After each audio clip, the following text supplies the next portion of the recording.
Right, a very warm welcome to Monica Girardi, Head of IR of Enel. Thank you so much for joining us in this interview. And let me start by saying, first of all, congratulations to the fantastic win in the Europe Thank Executive you. Survey 2020, where you nearly had a clean sweep, but across the board, fantastic results in first places. Share with us a little bit about your thoughts about the awards. What do they mean to you? What do they mean to your team? Well, thank you. Thank you for hosting me here today. I'm a former sell-side analyst. I joined Enel as a head of Group IR in 2018, and I lived the hot years of II into the research department of big investment banks. So for me, is like is a big award, is the award of the year, and the participation of buy side is exceptional, and being top list of II is has been for many years the dream of my life. So I was particularly proud when last year we got that award, because for me meant a lot. And knowing the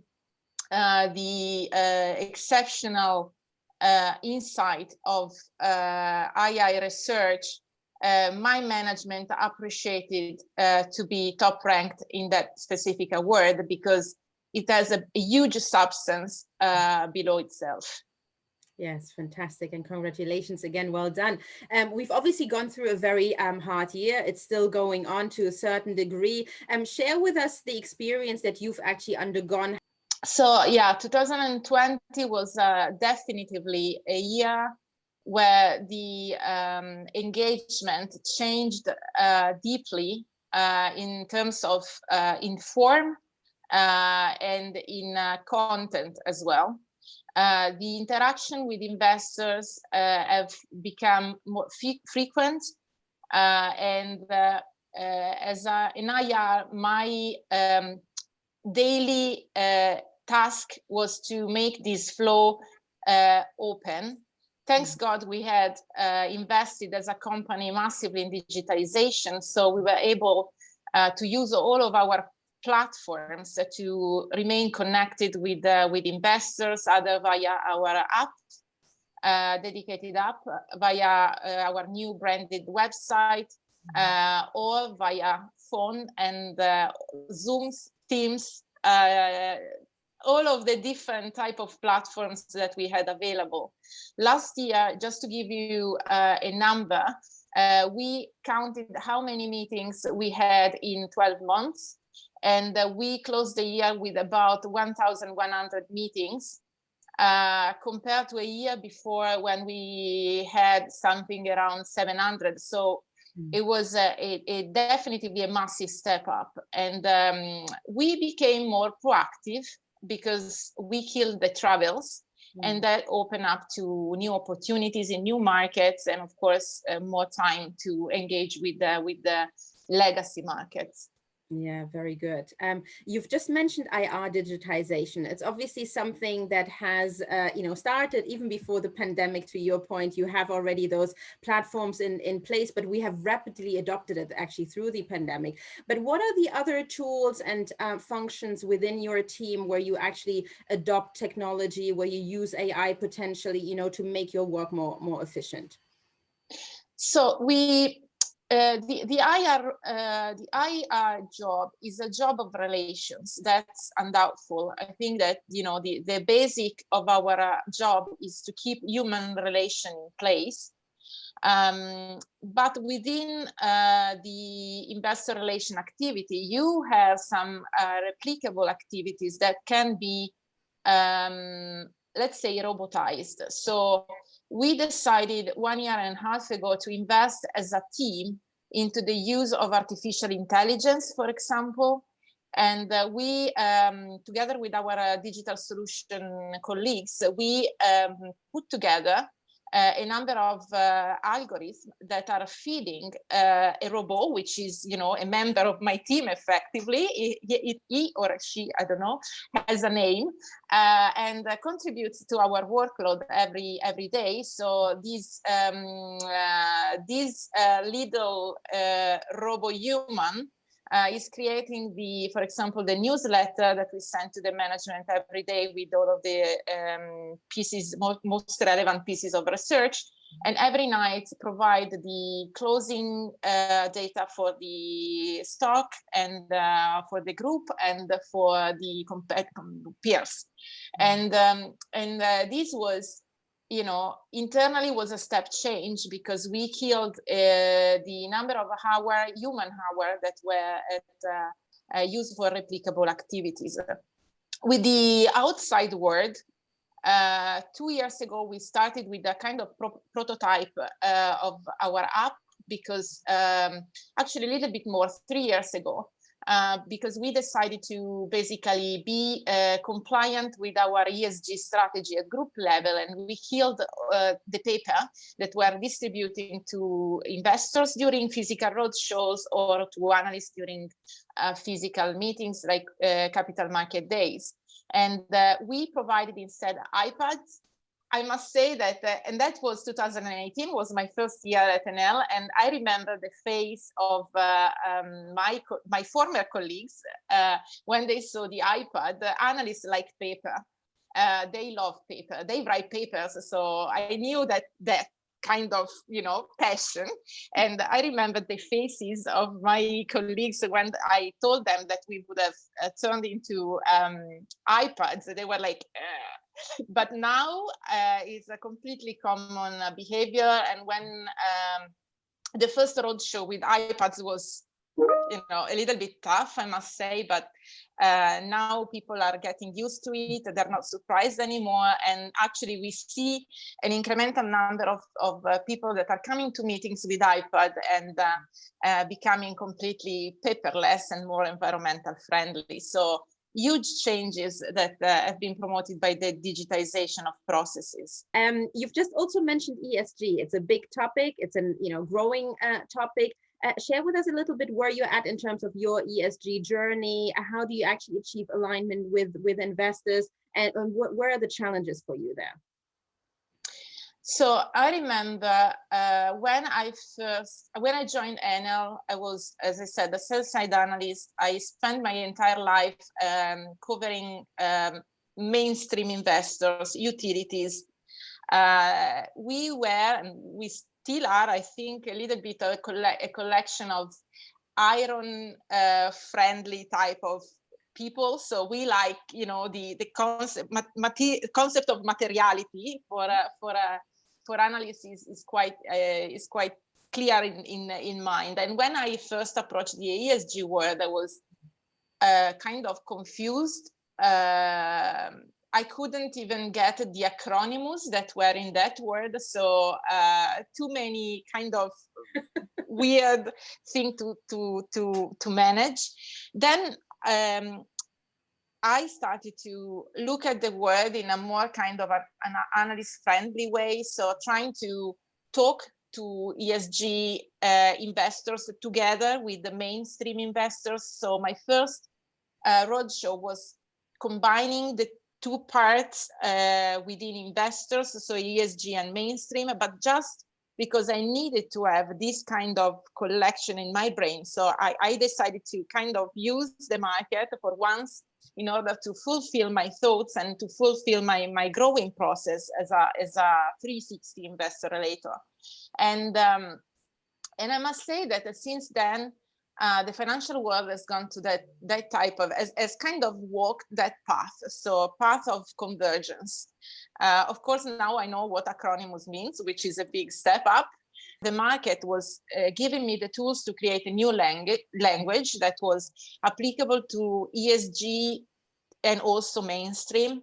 I try to work with them in conjunction with a company, which with my colleagues that work within the company on these topics that really cover a huge amount of people, because the equity story and the DNA of my company is really much ESG aligned. So I have the blessing of living into an ongoing think tank around these thematics.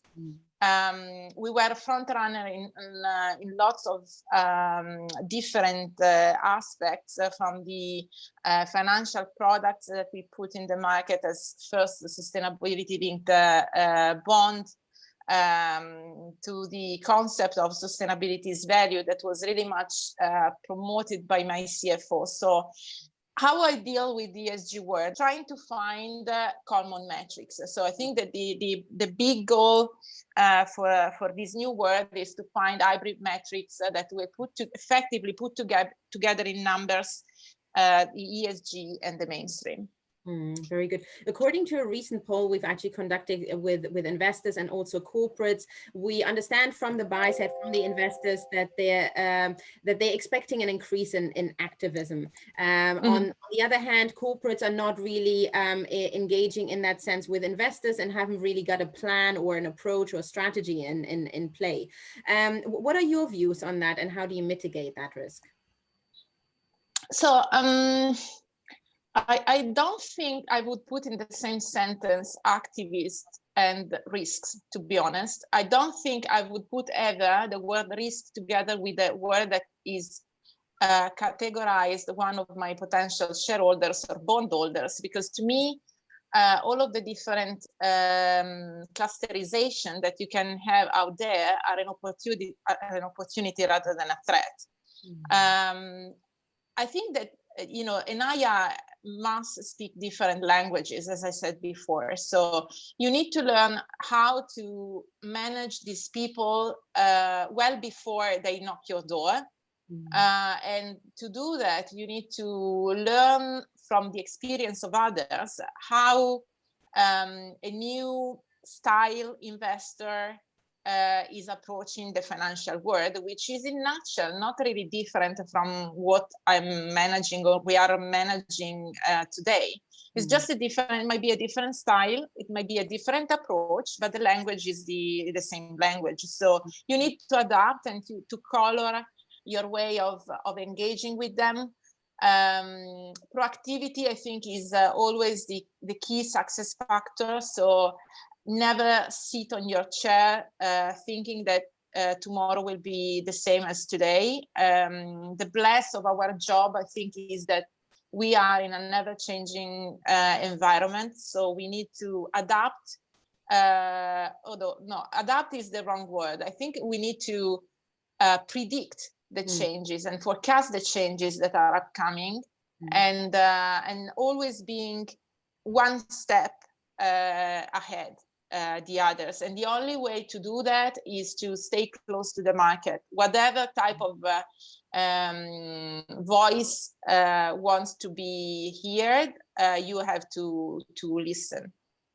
Yes, very good. You've actually just said something very important, predicting trends and where the market is going. Obviously, IR is under a lot of pressure, whether it is from regulatory changes or other external factors. Where do you see the trends in investor relations for the future? So I think investor relations will become more and more one of these functions within the corporates that will that must bring 360 many skills together. So it's one of these type of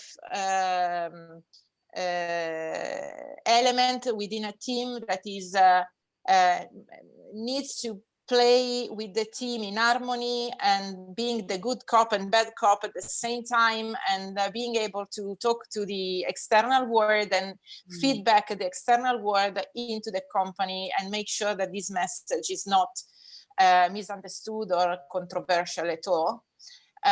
So I think the IR, to do that, the IR must continue to have solid technical competencies. So I would lie not saying that being a former analyst was a big help to me, because I had all of the hard competencies that were coming from Excel, that I could take into the company, and together with these say hard skills, an investor later must have big soft skills, because it's like the glue of a team. So is one of these roles that must combine many different characteristics. So to answer your question, I think an IR needs to continue to feed its own profile, and the complexity of the world outside and inside the companies requires the profile to become more completed than ever. I think we have seen the word that I think the bottom of the of MiFID. So MiFID was a big disruptive moment in life of equity analysts, but also of IR function. I think I'm a MiFID product actually. So I experienced myself what MiFID meant. Yeah. So I don't think that MiFID will add any additional burden, but that burden will stay, and together with that burden, the complexity of the environment will continue to grow, and IR must continue to follow new trends. So if I have to select, if I'm asked to select my successor, I would pick for sure one person that continues to feed himself or herself with curiosity. So curiosity is the magic setup that keeps people engaged into their role. Yeah, very good. And you almost, answered my next question, which is obviously looking at, your role as a sell-side analyst before and now being in IR. What are your top tips? And also importantly, what are the top tools that you think are absolute must-haves, whether they are structurally or in terms of your team? Because you obviously, as group head, you're managing different teams as well. So how do you make sure that it's all aligned and you're aligned towards the same goal efficiently? I would actually answer with one soft skill that goes together with the curiosity, and one hard element. The soft skill is passion. Mm-hmm. I'm passionate about what I do. I love people. So I think that the ability of being in touch with people comes directly from the fact that I'm really passionate about people and diversity of people. And I really love to have this kind of intellectual engagement with people. So being passionate about what you do and being passionate about the relationship that you can build push you in doing more every day, and you build up your relationships much quicker. I always think about my investors and my analysts, and I keep on calling my, because the passion push me in calling and give this kind of adjective to them. I keep on thinking that in the end they are human. So and the relationship between humans is the ability of creating these links with humans is really the joy of my life. And the hard tip is this one: don't forget your mobile phone. So take your mobile phone everywhere you are.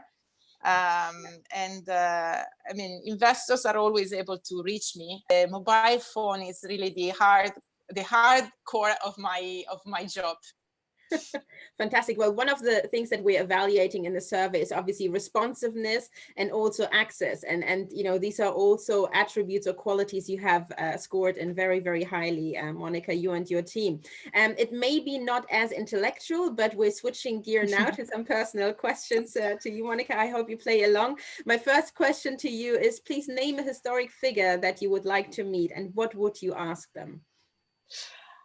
So many. I would have loved to live in the past, or I would love to have the chance to live in the past. I think that one of the historical figure I would love to meet is Socrates, because I really wonder if it has ever existed or not. So, probably, discovering that mystery would be, a pleasure of my life. Very good. And who's your favorite singer and band or band? I don't have a favorite singer or band. I'm really listening to every type of music, from hard rock to classic. Really depends where I am, what I'm doing. Sometimes before meeting with hedge funds, I'm hard rock. But it really depends where I am and what I'm doing. So there is no disco music, pop music, really everything. Excellent. And a favorite quote from a movie that you use in regular life? In the Wizard of Oz, there is a moment when Dorothy is talking to the dog, saying, "Toto, it looks like we are not in Kansas anymore." And I think it's I know that it might have like a slightly negative meaning, but it's a little bit like the quote of this year, because although we are I'm in my place, and quoting from Wizard of Oz, there is no other place like home, no better place than home. Every day has been a surprise, really. COVID changed completely the dynamics of many parts of our life, working life and personal life. So I want to give that quote not a negative meaning, but just a kind of a surprise meaning. Every day we never know if we were in Kansas or not. Yeah, very good. And how do you relax, Monica? What do you do to relax at home or elsewhere? So I eat, I cook, I walk, and I eat again, because I know that I burn some calories. That's excellent. That's a good way to relax. And a personal objective for 2021 for you? Getting out of this place. No, I'm joking. I think that we need to make sure that our life is happy. So I would say live, laugh, and love. Fantastic. Very well. Thank you so much, Monica Girardi, Group Head of IR of Enel. And congratulations again on winning first spot in the utilities sector in the Europe Executive Team Survey 2020. We're about to start the new survey, so fingers crossed, and hope you'll be able to repeat the success again. All the very best. And I hope all your objectives or personal objectives that you have come actually true. Thank you so much for your time. Thank you, Amani, and thank you to AI Research. Thank you.